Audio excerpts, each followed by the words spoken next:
ona osinzira okubeera nga otulaba nkwaniriza nnyo olunaku olwaliro nkubuuzaako nti osiibye otya wasuze otya mu bitundu by'eggwanga mwotulabira ne munsi mwotulabira nze Matiya Sekanja ko nyina Benidicto Kiwanuka Galiko munadipika kundiiri beni buuza abantu nsanyuse nnyo okubeera wano mulundi gwange omulala nembeebaza mwenna abatuwuliriza era abatugoberera ku mukutu gwa MS Media naawe mwami Sekanja ko nenkwaniriza era nensanyukira wamu n'ebirungi byotuuseeko ate nenakuwalira wamu n'ebizibu byoyitamu n'abantu baffe amannya nga bwe bagogedde erinnya nze Kiwanuka Benidicto Galiko member wa Democratic Party omukuukutivu era akola ennyo okulaba ng'ekibiina ekyo kitereera kiva gye kyali kyatwalibwa kitereera mu mikono gy'abana Democratic Party. Twabadde mu kooti lwakusatu twabadde lwakubiri nga ttaano kiki ekyavuddeyo nga tetunaba kutuukawo nga bwe twabaddeyo okwosa eggulo ennaku z'omwezi nga 31 baali baatuwa hearing notice oguwedde hearing notice eno ng'eri ku musango 005 of 2024 Kiwanuka Benidicto Galiko applicant versus Democratic Party respondent. Era hearing notice ng'eraga nti recipient yenze ne Democratic Party. Ba recipients abalaye Miss Songoni and company advocates, Miss Semuyaba Iga and company advocates. Ng'eraga bulungi nti nga 31 kooti eno egenda kubeetuula ewulire omusango gwe njogerako ku ssaawa 3 ez'okumakya mu court room number 4 ku 4th floor era nesayiningibwa Worship Lukundo Allen bwe yaggwa yatuweebwako emabega era nga bwolabye nti bagisayininga nga 16 ogw'Okitoba tulinaku ezo zituuka era twali mu kooti tebaatubuulira tugenda okutuukayo ku kooti netutuula paka ssaawa zaalinga 3:30 ne batugamba nti kooti tegenda kutuula efunyeemu okwoki obuzibu mu bwangu ddala era bannamawulire baaliwo ne bambuuza ki ne mbagamba kooti eno erabika obutatuula kubanga baalinze tebampa nsonga ne mbagamba eteekeddwa okubanga ebadde influence ya Minister wa Justice and Constitutional Affairs ng'alina ebintu byayagala okukola ki okuyisaawo maybe kyevudde tekola ki tetuula kubanga nalisize saawe bwa nsonga lwaki teyakola ki ninze kyo kye nalowooza kaakati ne tugenda lwali lwakuna tuvaawo ffenna ssaawa ndowooza nga 6 nenkera ku Lwokutaano tebalina kintu kye baatuwa kati ku Mande akawungeezi ne wajjawo hearing notice endala hearing notice eyo nga nejja ku mikutu hearing notice ng'egamba nti ate kati wano nze respondent kati DP applicant kati nga nekira nti eno eri 1161 nti ya apiiru y'abaluwa y'abali eno yali eri 005 2024 kaakati ngamba nti emisango gibeerayo gitya ebiri ekisooka guno ogwa Democratic Party nze gwe bavunaana mu Court of Appeal bo bakoze memorandum of appeal ne record kakati etteeka lya Court of Appeal tosobola kgenda kuwulira musango nga temunaba kukola conferencing mujja mu maaso ga registrar mujja mu maaso ga registrar ne mubanga mu harmonizing ebintu byonna nga bwe birina okutambula kati bwe mubaamu ebibabibulamu naddala nga temunaba biteekayo nga submissions ne affidavits ne memorandum ne mubikola ki nemubiteeka era abawa schedules awo kati bwamala okuba wa schedules ezo ne mucorrespondinga anaweereza file of further management kyovulaba bino kweno ku application eno byakolebwa byonna nebikola ki eno eri kuno tebikolebwanga era tebinnaba kukolebwa ngamba akatulinde olunaku lw'enkya lwakedde olwokubiri basooka ne basomamu emisango egigenda okuwulirwa ne basoma wabaddeyo Honorable Kitutu yabadde alinayo emisango ena n'abalala ne basoma omusango guno guli kuno gwasomeddwa guno tegwakoze eki tegwasome kitegeeza tegwajjidde ku list kati ate ekiwandiiko kino ani akifulumya nakyo omuntu omu yabifulumya ono howship Allen Lukundo yafulumya kino era y'omu yeyafulumizza kino wano ku kino oli respondent wano nze applicant ate nga kino kintwalidde ebbanga okuva lwe twakola conference nga 8 omwezi ogwokutaano kintwalidde ebbanga ddene nnyo okulaba nga tufuna hearing notice eno era nempandikira omulamuzi Godfrey Kiryabwire n'akikkiriza n'abagamba bateeke omusango guno ku panel eyo era nekikola ki nekikolebwa bwe kyakoleddwa kino tekinaba kuyita mu process eyo kakati bwe bajja okusoma kino tekyakola kati nekitutegeera nti waliwo confusion eyagala okumbuzaabuza nze ng'omuwaabi nga kiresinzira muki mweri mu kooti bintu ebyo biri mu registry eyo kati nga registry ekolagana ne mwami ne council Semuyaba wa move course ne honorable Robert Mao akati bwe basoma era nembulira betwali nabo nti kirita kiriko akati omusango ne gukola ki ne wasookawo emisango emirala omusango ogwange ne gukola ki ne gutuuka ogwo bwe gwatuuse court of appeal bino byonna bye tugenze tuteekayo bababuuza byonna biri submitted nti tewaliiwo kibuuzibwa nti tewali akani abagamba biri bituuse muki mugundi bigenda kukola ki kuwulirwa kati mu interview bwe yamaze okukola ekyo omulamuzi Godfrey Kiryabwire Justice Geoffrey Kiryabwire teyagenze nze ng'omuwaabi byempaaba wano yaye yagenze butereevu ku ruling eno ontegeera yabadde abasaba yabadde eyodoki kakati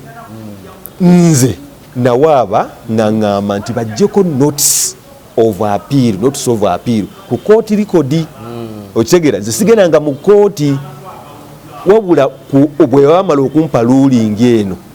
bano abaali tebali bamativu aba democratic agabayita mu council waabwe council Semuyaba bo ne baddukira mu kooti okukola appeal bwe bakola appeal nze tebansavinga oba bakanso tebabakola ki tebalasavinga abange etteeka liragira olina okusavinga bakanso kubanga eri mu court of appeals beera wakati wa chambers era olaba kyavudde baŋŋanye okwogera binabadde nina okwogera nga kanso bange tabikoze eki tabyogedde kaakati bwe batansavinga ennaku nezikola kino ennaku nezigenda nga ziyitawo naye nga tezinaba kuyitawo ennaku z'omwezi nga 22 omwami omukulu bwe yeeyita Saalongo ne mugamba Saalongo sirinnya ankubira essimu nga 24 bwankubira amasimu nga twogerezeganya nga mulagirira wendi byonna byonna nga mbimubuulira lwali wakutaano olunaku ne luziba nkera lwa mukaaga luli Sande ku Mande n'addamu era nankubira ne mubula ne mugamba ninzya ku popopo naŋŋamba naye ne mubuuza aŋŋamba oŋŋamba ki naŋŋamba nti nkwagala ne mubuuza naye amannya agagoggwani nti nze Saalongo wabula ojja kunkola ki ojja kunena n'okutiza ati simutegeeranga yakusisinkana tyansisinkana kati bwe nali ku popopo ye kyeyali ayagala kyali ki okusinga kyeyalagala nti alabika yalayo oba yali alina byayagala okubawo okunsavinga oba kukola kutya saamanya kaakati bwe ndi wakupopo ne mukubira essimu ezisukka mu 20 era kwemutya print out kweziri teyaziddamu kati ekiro ku ssaawa nga 3 ankubira aŋŋamba nti owange ensonyiwa nti nabadde ndi ku bodaboda saawulidde essimu zo ne mubuuza nti walinnye bodaboda ogenda Embalala naŋŋamba nedda mbadde ndi ku bodaboda okudda eka naŋŋamba ye okuva ku ssaawa 5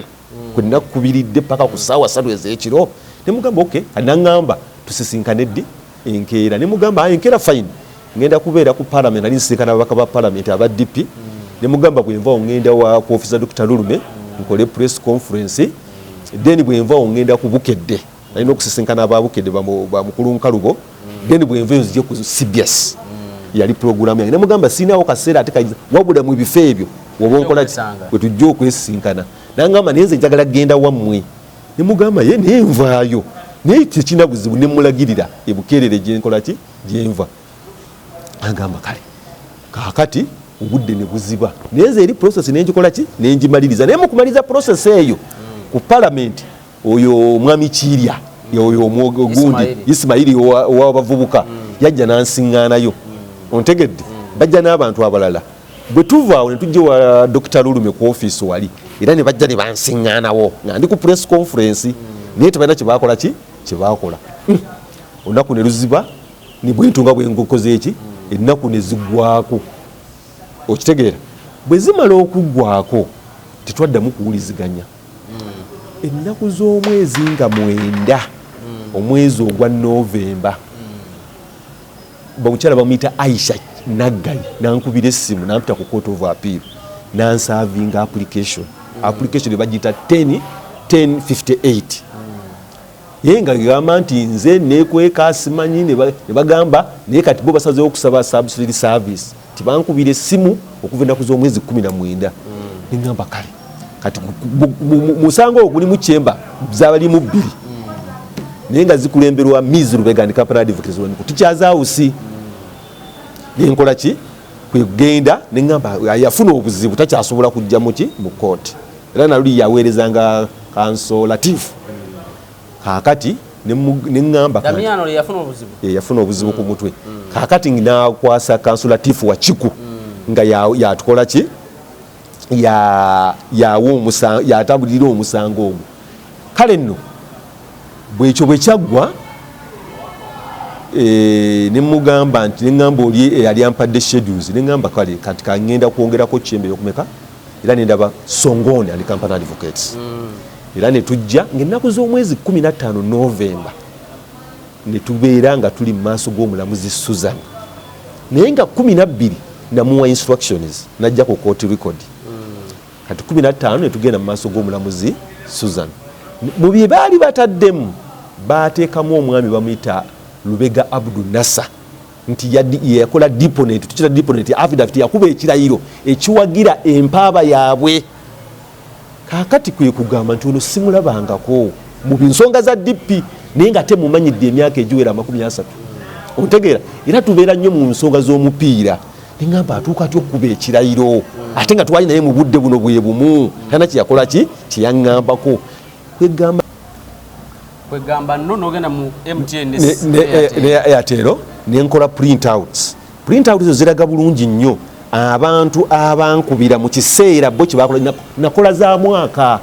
emyaka byonna nga bibadde bikola ki bwe kitambula okuva emabega eri ne ruling weekola ki abantu ababadde bajja bankubira ki amasimu kakati mweyo obudde bwe bagamba nga 19 September ruling ng'emaze okufuluma bwe bagamba temuliimu simu ya Lubega Nasa zombera naziteekayo mu kooti ezooli oli gwe yeeyita Saalongo nazine 2 kwe kukiraga bulungi nnyo mu affidavit yange gye nakola mu reply nga byawukana kubanga kati oli yatandika okukubira nga 22 kiba kitegeeza baba balimbye kooti olw'ensonga wano ogambye nga watandika 19 ate wali kiraga 22 kati bo bwe bamala okumanya ekintu ekyo ne bamanya nti tebasobola kuwangula keesi eno kati kyebakola ne bakola ki ne batuuza kooti abaddipi ne batuuza kooti nga kooti yekulubirizibwa omulamuzi Justice Monica Mugenyi kakati nga 21 Novemba kakati ku WhatsApp yange nendaba nga bawandiiseeko batayipinzeeko kooti etulagidde tukusavinga omulamuzi Justice Monica Mugenyi awadde order teriiko wabula eri notice of appeal yezze kuki abantu 100 ne basindika kuno bwe bamala ne bateeka mu lupapula lwa New Vision ne bateeka ne mu lwa Monitor ennaku nga bwe zaagenda ziddiriŋŋana neŋŋamba gyo nekisoboka nenzira ku kooti kati ku kooti ne bankakasa omwami bamuyita Robert tewali kooti yali etudde newa order ne mugamba ye ne tulinda 28 twali tusabye omulamuzi oli Worship Susan nga twagala cross examining Lubega Nasa bwe tumala cross examining Lubega Nasa nga tulina okuleeta ono eyankubira essimu gwe twakola naye communication yoli Lubega Nasa bye yalayira kubanga yalayira kati nganze bwe nalayira ebibyo matiya kati nga abantu abo bombi tubakola ki tubaagala kati 28 tugenda okuddayo twasiŋŋaana nga Worship Allen yaliwo ate oli taliiwo kati bwe tumusiŋŋaanawo byali bingi nnyo n'agamba omulamuzi yamugambye bakuwe order ye gyayisizza neŋŋamba kisoboka kitya kwe kumugamba njagala order yo kubanga order yo babagiwadde nze nino gifuna nentegeera egamba ki era kitya ekyokubiri ne mugamba nti ekintu ekiri ku notice board ekiri mu mpapula z'amawulire ekiri ku simu yange it is an advert ne typing y'omuntu abwedda buli ayagala okukola ki okutypinga si order y'omulamuzi ebeera explicit ebeera ogitegeera kaakati netwezuba ne mugamba n'ekyokubiri bwe mugamba nti kooti yatuula nga 21 an expert order ye yaweebwa an expert proceedings ze zaweebwa an expert judgment nti kubanga ku record kuliko chambers ezi 3 waliwo eri current yagendako nga 12 kooti bweba etudde nga 21 lwaki ogamba nti nno nze nali nabula nga te 15 ffenna twaliwo kanso semuyaba yaliwo ne DP yaliwo nze naliwo n'abange baaliwo ne Songone yaliwo ate gwe n'otuuza nga 20 n'ogamba oli yabula ne mbagamba nedda kino tekikola ki tekisoboka kwekwata ekkalaamu ne tuwandikira Deputy Chief Justice Richard Buteera kati ebbaluwa eyo nagiwandika nga 29 November naye olwokuba nti 2023 olwokuba nti omulamuzi tebakuwasikanyika nnyo babeera ne schedules nyingi ne mufuna nga mmeka nga 7 n'alisiivinga era bwe bamala okulisiivinga ni bwe tumala okuwuliziganya n'oyo ebbaluwa agiwandika nga 29 November 2023 yalisiivinga nga 7 December 2023 nejjukira kooti yali yatudde eggulo nga 18 sore nga 28 kooti eri egamba nti bampe order eyo expert order yali yatudde nga meka nga 20 ayo yatula nga 21 fe kooti schedule yali etulagira 21 November 21 November kati fe tulagira tuddeyo nga 28 eri fe gye twalimu eya worship Suzani etulagira kudda 20 meka era kyekiri ku kooti record eno teri ku kooti record ene yatula nga 21 teri ku kooti record kati bayatulawa era kyekyo kati kyegule kyasinze ku luli bwe twabaddeeyo kyekyasinze okunkyankalanya era nendowooza nti nakino kyeyagambye Justice Honorable Kiryagwire Geoffrey kigenda kuddamu kirabike bwe kiba kyalabika wali nga tubaddewo nga 15 ffenna ne batugamba tukomyewo nga 28 ate nga 28 tezinaakutuuka nga 21 kooti neetuula nga ate ffe tetuliimu ate ne byekoze ne bitagenda ku kooti likodi ate ne batabituwa okitegeera kaakati bwe mmala ogende wa Deputy Chief Justice ne nfuna okuwabulwa n'agamba nti ne bagamba nti tewali muntu ali waggulu w'amateeka buli muntu yenna kabe president kasaya kona kabe president tali waggulu waki w'amateeka n'agamba okola apiiru mwene ruling mpite pano y'abalamuzi bameka basatu naye nga kiri out of time mwene ruling etagenda ku court record etali ku court record ne ngamba kiri out of time olw'ensonga nti baatuula nga 21 ffe twaliyo nga 28 7 days bazikoze eki ziba ziweddeko kakati nze ntuusewo nga 7 naye nentegeera advice gye yakola ki gye baawa okitegeera nti tewali muntu ali waggulu waki n'omulamuzi ono yatuula omulamuzi omu talina tteeka limukkiriza kutuula omu otegeera kati kwekugamba nti kaŋŋende mu kooti nzireyo mu court of appeal kati nze nfuuke applicant nsobole okujja bino ku kooti likodi ebyaliwo kyenakola era nagifayiringa nga 11 omwezi ogwa January 2024 guno omwaka netutandika okubitambuza submission neki neera nga DP teteekayo era nga ejja ejampinga bwetyo kaakati bwe twatuuse okufuna hearing notice eno nabadde bino byensuubira okuwulira okitegeera binabadde nsuubira okuwulira nti byebigenda okwogerebwako ekisooka kyekino eno yempaaba yeno erina ebintu bibiri byokka this notice of appeal logged in this honorable court by the respondent be struck out nti eyo gye bagamba notice of appeal eve ku kooti ki ku court record kubanga the cost of the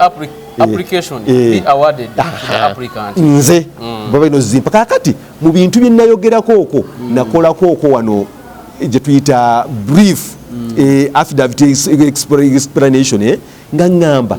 nti nze nali omuwanguzi mu musango guli ogwa Justice Philip Odochi ekyokubiri ngamba nti the respondent bano betuwabidde wano having lost the said suit never filed a notice of appeal and let alone serve it upon the applicant in the prescribed time mu budde buli obuweebwa bw'ennaku omusanvu tebakikola see the respondent in order to chew his own mistakes or failures above mentioned decided to apply VDV miscellaneous application 1058 of 2023 for substituted service instead of applying for leave to serve the notice of appeal out of time as required by the law. But tebakikola. Katulaba bo baleeta application yes omulundi gutya gumu ku application etaliiwo kubanga 1058 twajuuliranga fembi wetuli kubanga ku 15 yawulirwa nga fembi wetukola era ne tusaba ne tugamba twagala cross examining aba deponent abakola affidavit kubanga twali tulabye loopholes nyingi nnyo oba obumenyi bw'amateeka kale tebakikola ne tugamba that when the matter was called on 15th by counsel for the respondent now applicant in the counsel wange sought sought to have the deponent of the affidavit in support of the application cross examined era omulamuzi oli atugamba Howship Susan tugenda kikola nga 28 ko hearing date eno era olabagamba nti cross examined and the matter was adjourned to 28th day of November 2023 for hearing kakati ngenda tuddayo ku 28th that when we appeared on 28th day of November 2023 the applicant was informed that the matter had been closed because the applicant now bali applicant about DPA now respondent commenced another matter which was heard and disposed of jesali mu kati ekibuzo kiri nti oli atugambye tukomewo 28 ate bo bataddewo mata nga 20 olulumu ekyokubiri abalamuzi ba court of appeal tebalabika era yatugambye honorable justice Muzamil Mutangula Kibedi nti bali abalamuzi 13 ku misango guligula omutwalo gumu 10 meka mu 12 kati bano bo bakozesa batya okubanga tubaddeyo 15 nga 20 within 6 days bataddeyo applications ne baziwula ne zibera disposed of ekyo kibuzo the notice of appeal is incompetent for failure to take a shape an essential step kati wanonze bikwe kugamba nti eyo application yaabwe teyasavingibwa bwe oba tokoze service is an essential step teni kiyinza kukola mu appeal osooka notekayo notice nogiserving bw'obeera okubala okuserved n'olyoka ogenda okola memorandum of appeal byo byonna tebabikola kati nga baganya obutabikola bagize ebyo kwe kudda okutuuza kooti eri nziramu ne mbagamba nti the alleged notice of appeal by the respondent abo logged by the respondent in court of appeal doctor of appeal has been challenged for being incompetent as far as the said Justice Monica Mogenyi sat as a single judge and granted leave to file the appeal out of time, yet she never had the jurisdiction to do so. Taina buyinzo ate yatuula omwo otegedde ekitasoboka kakati kugamba nti emisango giri 10 meka batugambye guli omusango guli omutwalo gumu 12 abalamuzi 13 bakoseza bokodiyo ki nzija akuja kutuukawo kakati ne tugamba nti kati balina ekintu kye bakola ze tuyita alleged proceedings that have been attached naziteekayo mu kuwaaba kubanga nazifuna tebazinsavinga neera nange nakozesa zifuna tebazikusavinga tebalina kyebali batusavizeho kwebyo bye bakola that the alleged proceedings that have been attached have no force of law as they are neither signed nor satisfied by court nor have they attached any order to support the ruling. Ziriwo bw'okirabako tekyasayiningibwa tebyasanyirwa Justice Monica Mugenyi tebyali waliwo kituyita siiru bakuba siiru tebakisiiringa siiru eya kooti ekyasembayo teriiko order boogera njogere netugamba nedda akati netugamba nti mechanism eyakolebwa kanso Semuyaba yali nkyamu kubanga bino ye kanso wa DP ne Honorable Nobert Mao be babirimu babikyamu kubanga 28 Honorable Nobert Mao ajja ku press conference ne bamubuuza ngozereti yennyini neyeetula n'agamba mbadde ndi mu kooti nga twagala kusaavinga Kiwanuka Benidicto Galiko era tumaze omusaavinga era namusiŋŋaanayo ng'atudde waggulu newankubadde teyajja wansi bwe twali tuli mu gundi awali registrar ono Allen Lukundu naye yaliyo okitegera ali participateful nnyo mu bintu bino ebyemivuyo mulova ati Minister wa Justice and Constitutional Affairs kaakati ne tugenda mu maaso kaakati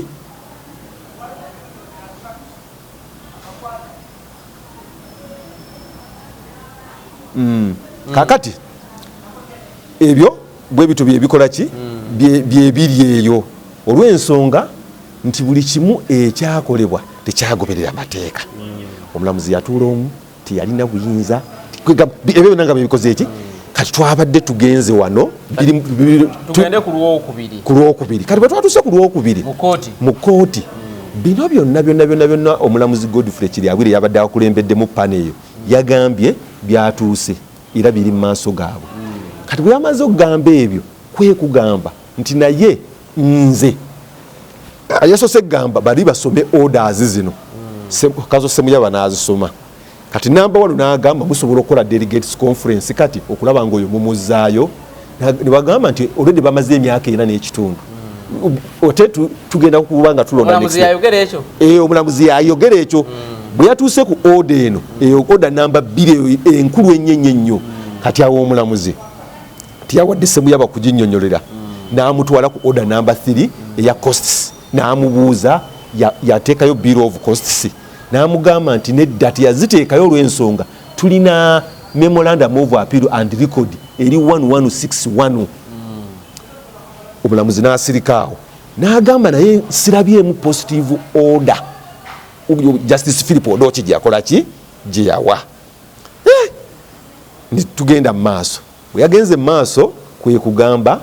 nti nno nze buli kaseera ngenda mu magistrates court n'empaaba nga mpaabira ekibiina ne ngenda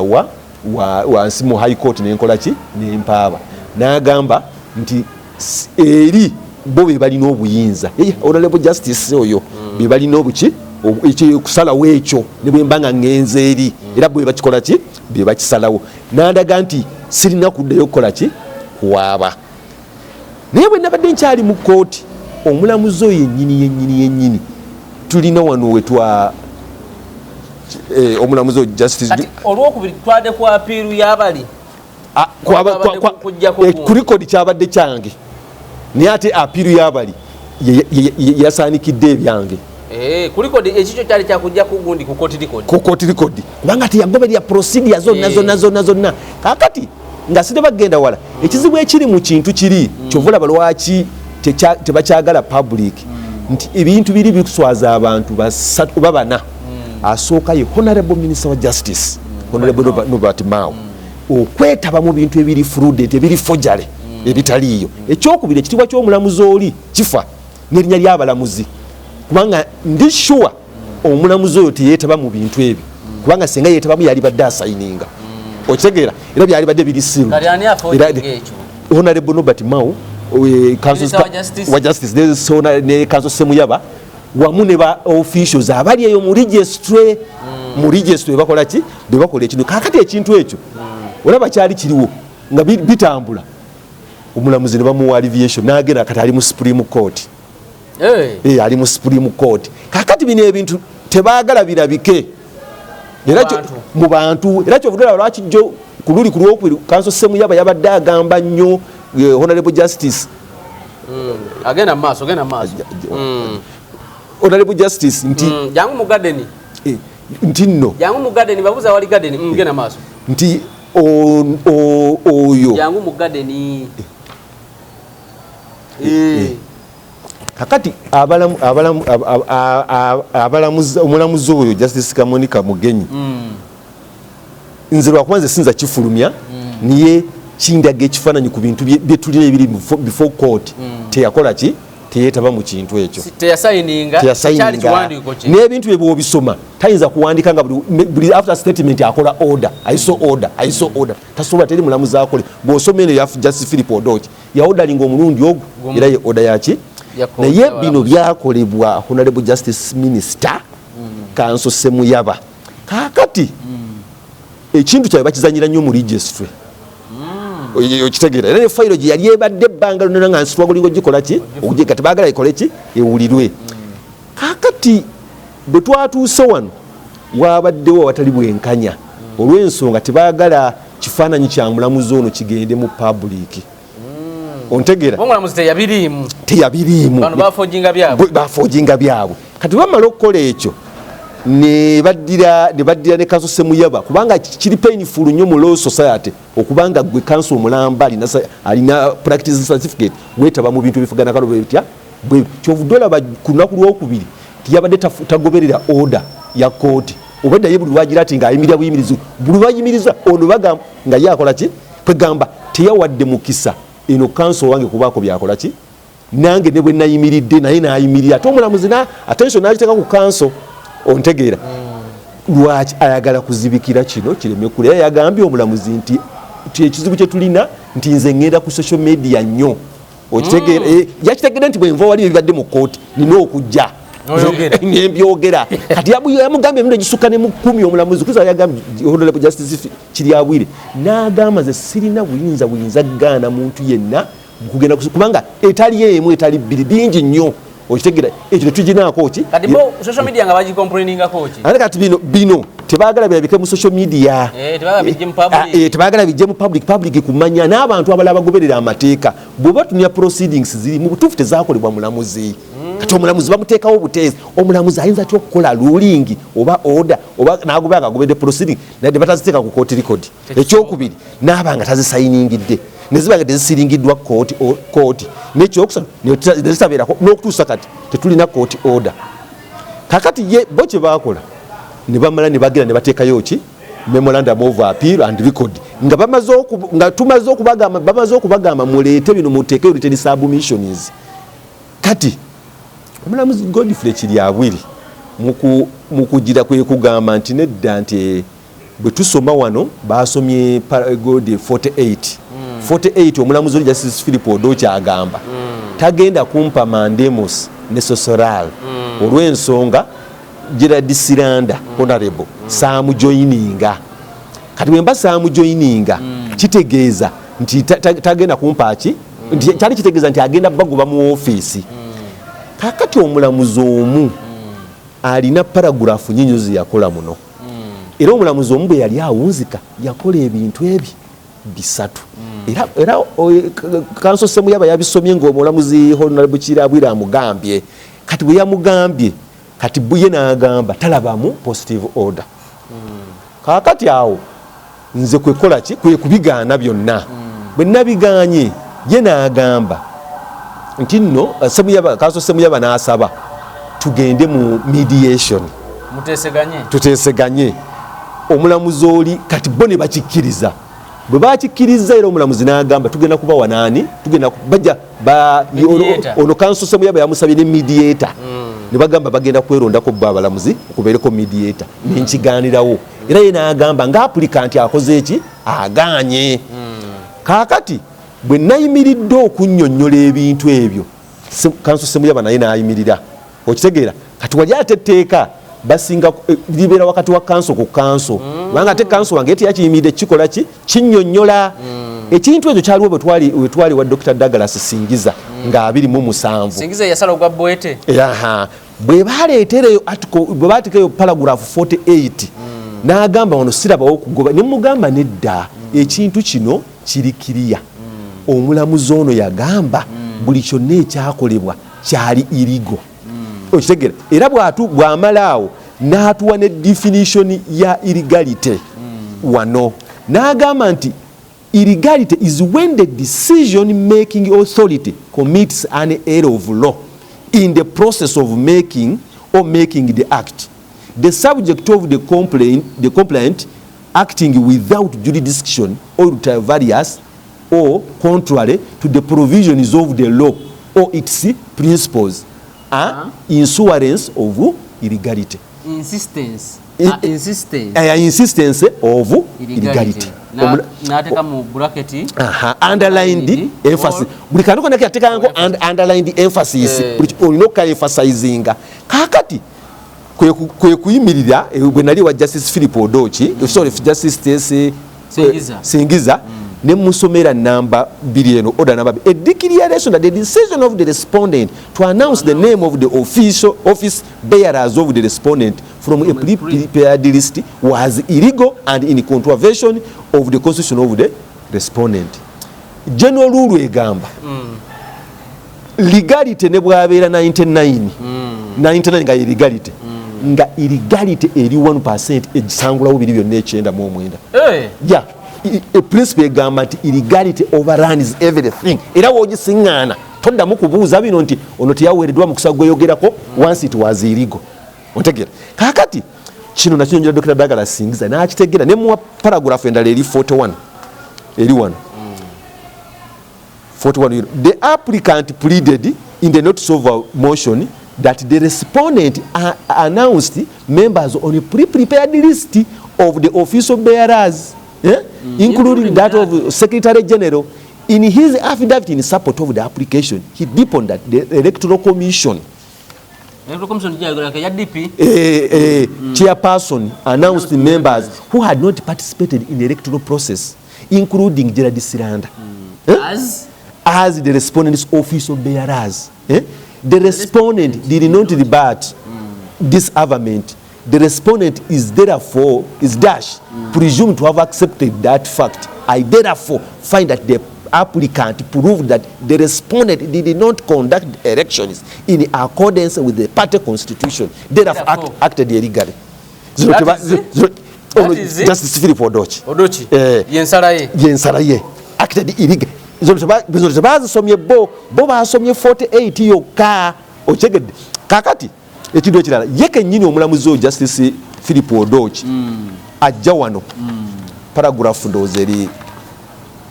paragraph 35 yes paragraph 35 nakulaga be that as it may, I have examined the constitution of the respondent as far as it relates to the composition of the delegates conference, how the delegates conference is convened and the quorum. Najja nakugamba nti article 72 the secretary general or the secretary of the party organ shall branch or sub-branch as the case may be. Kakati wano omuntu oli gwayogerako secretary general oyo yabeera n'obuyinza obwo obuyita ebyo kakati n'agenda mu maaso wano yennyini n'akugamba 39 eno on whether the respondent is electoral commission chairperson announce members on a pre-prepared list of the official bearers, including that of the secretary general. Article 17 subsection C of the respondent's constitution provides that there shall be a national executive committee composed of the following, who shall be elected as the annual delegates conference. B olaba mu bracket muketegereza nnyo bano bayogerako be bano national chairman, president, secretary general. Kakati bano abantu bano kati omulamuzi oli kyataatapuse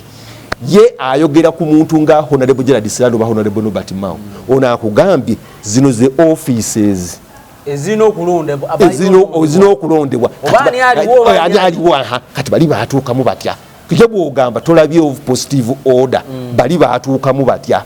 kyovola balwaki kiri kye yagambye ekyagamba nti nemo kikola na kinnyonnyola dda kubanga bano bali personified nti bano be bali mu bifo ebyo era bye batambuza day to day za office zaki za DP kati kwe kugamba jala tutuke mu kooti nzi andi mbali bino biri mu kooti tutuke mu kooti olwokubiri bino byonna bino biri mu nsala ya Philip Odochi anti nabali gye basimbyeko biri babasaba ensala eyo nga tebagiina twabadde nayo bali yabadde nayo era bagisomye kakati bino byonna bwe bimala okubeerawo kati omulamuzi nga agambye talina positive order gyakoze eki gyalabye era bali tebakola ki teboogerwangako ate bwe bawuliziganyiza ne Kanso Ssemuyaba n'amugamba tubamediatinge tuteesaganye kati ate abantu bebabanga tebalina batuukirivu bateesaganya bati ate n'omuntu oli atalina kyakomplaininga okitegeera era n'agamba n'okugamba nti bo bajja kuprovidinga mediator oba arbiter baleeta waaki ng'olede bali bagambye bali tebalina case to answer ontegeera nze nange kwe kugamba nti sikikola ki sikikkiriza kati awo yabadde akisamarayizinga ng'alinga ayagala okijja muki omulamuzi honorable justice Mutangula Kibed oyo muzamiru kwe kumugamba no oli Kanso Ssemuyaba araisinze issue ya memorandum of appeal and record atono good applicant agamba eri must be struck off struck out awo gwe kugamba nga 11 omwezi ogwa February tuba tujja kudda mu kooti senga omwaka ogujja senga zino mediation ziba tezikoze eki teziyiseemu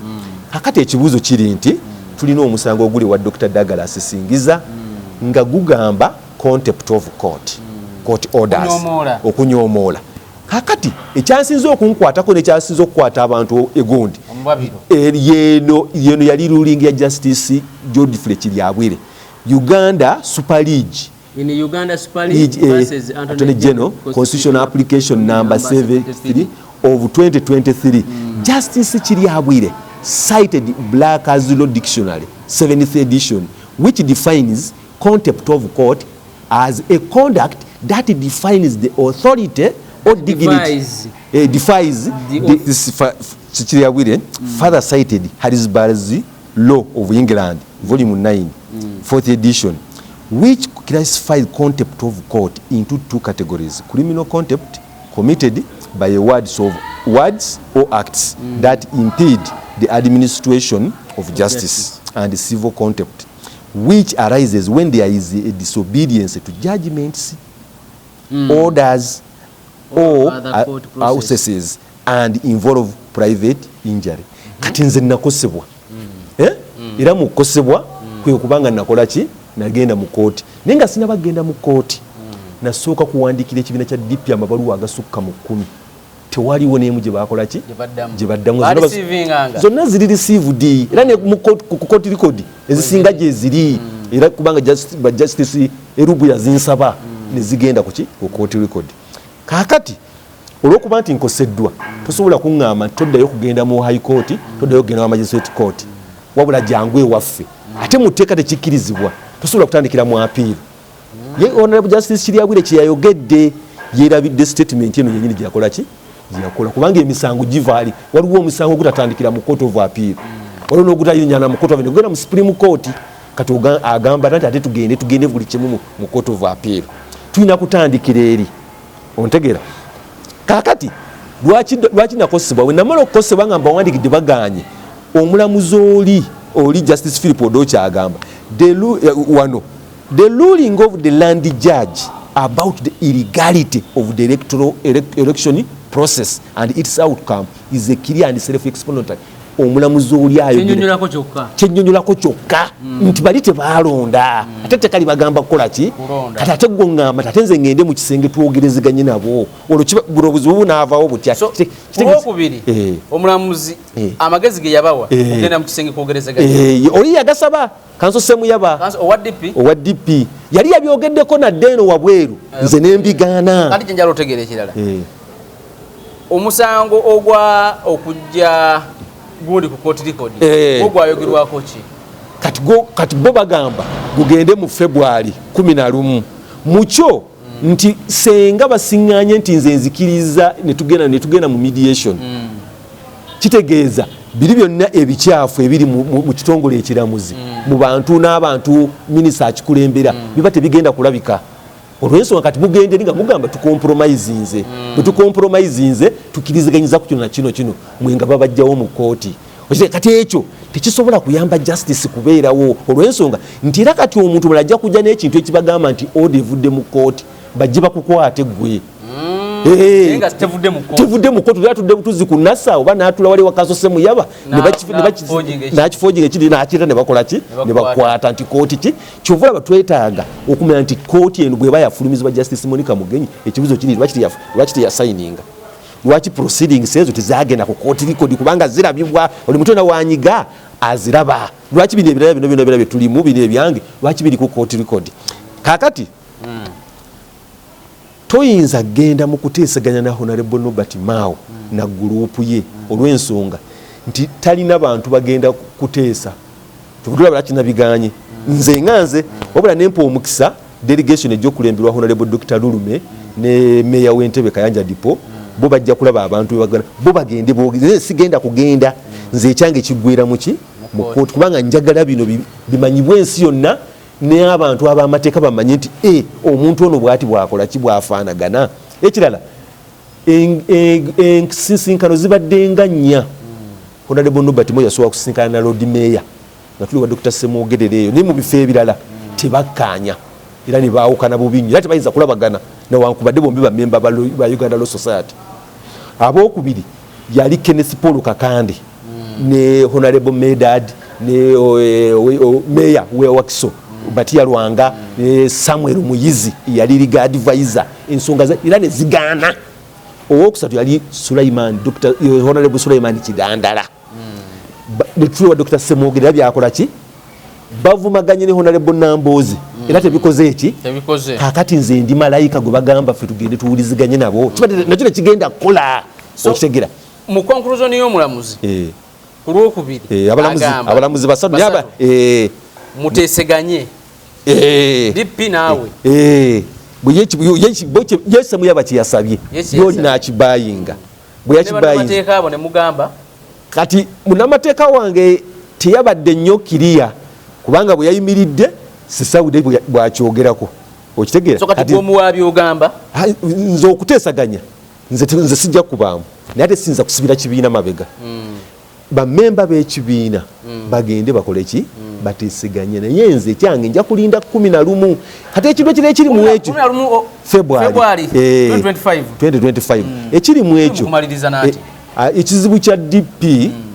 terina bantu kati bajja kugamba mugenda mu kuteesa baleete mutenyu akola ngani musemateeko ono mubiri boolabye structure nga bwekolaze talina mwakola ki omulamuzi oli amwogerako nti okubanga okubeera chairman electoral commission tolina kulondebwa Honorable Nobert Mao wabula olondebwa mu delegates conference webeetudde ate ekyo ekifo si kyakugenda ng'okyetimba kati nga bwe yabadde eri mu kooti era bwe yakola affidavit nti echairman electoral commission management committee era twakichallenginga ne tugamba atulage mu ssemateeka wano ekifo kyekiririddawa ekirala ku ekyo alina abasajja bakwata ku nsawo kati atugenda kutula mu kuteesezaganya za kibiina ng'oleta bakwata ku nsawo nze nga ntula nabo omusajja ali kadeideyi era wakubadde musajja mukulu kati be bantu balina abantu babeera kabalaza ka DP awo eri ku State House kwegamba oli bajja okukola ki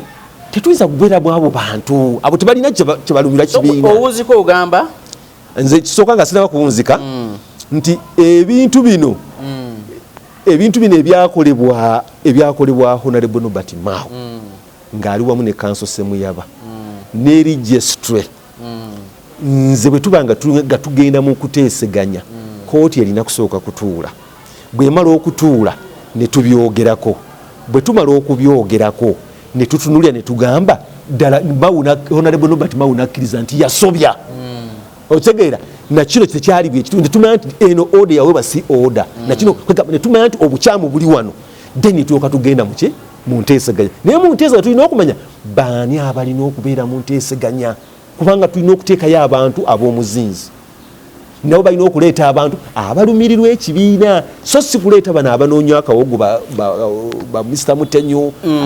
So bino byokola byonna gwe olumirirwa kibiina kya DP. Era kyekiriko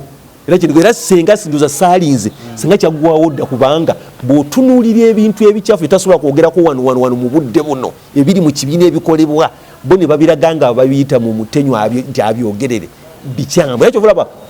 Mr. Mutenyo ku mikutu egisinga egya DP gino egya DP y'abantu ga Buganda baagimuggyako kubanga ayogera ekintu ebitali bituufu wabula kusiiga busizi kifaananyi. Njagala tumalirize obudde bukutte. Waliwo ebintu wano oluusi bye tutayogeddeeko nti bw'otunuulira ebintu nga omulamuzi Honorable Geoffrey Kiryabwire bwe yabikutte mu butuufu tebyalaze bwenkanya gyendi olw'ensonga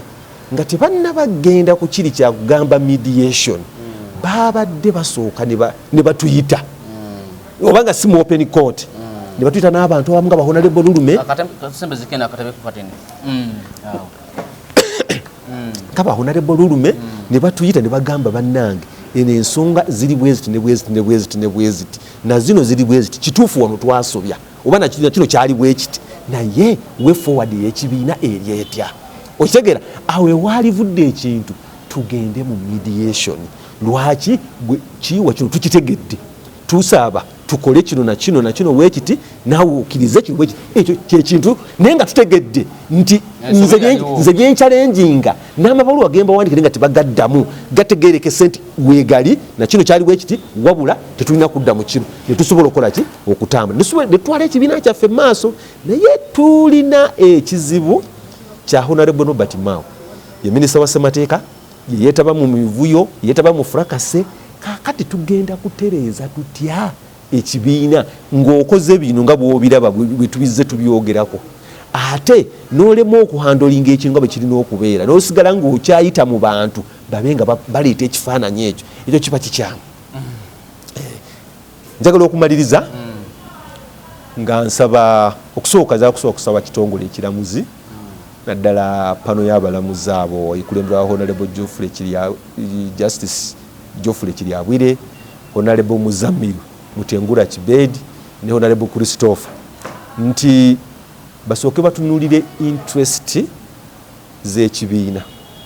Wabula okutunula interest z'ekibiina batutunulire ffe nga ba senior members n'abantu abalimu abazikola ki nti bwe tuba tuleese ensonga zisooke zikwatibwe